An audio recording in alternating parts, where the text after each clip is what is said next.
So yan ang mga kamaster na part 2 tayo dun sa Toyota Aqua Hybrid.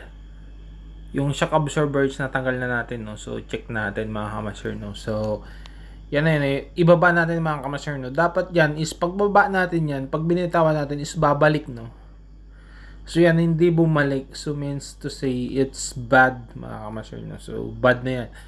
Bad na yan mga kamaster, no. Dapat kasi bumabalik yun. So patay na yun mga kamaster. So kaya yung spring na lang yun gumagana pa. Kaya nagba-bounce siya.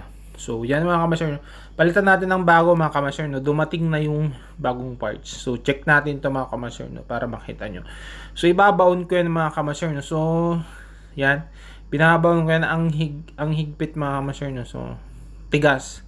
Tapos dapat pag binitawan ko yan is babalik yan para goods. Yan mga kamaster, hindi ko nahawakan yan. Yan mga kamaster, no? So yan yung goods na shock absorber mga kamaster, no? So yan yung bago natin mga kamaster. Tignan nyo yung maluma, hindi na bumalik. So yan mga kamaster, no? So yan, nakabit na natin mga kamaster. Yan yung sa loob niya. At yun, bagong-bago na mga kamaster. So quality na yan, goods na yan mga kamaster, no? So hopefully satisfied yung customer natin yan.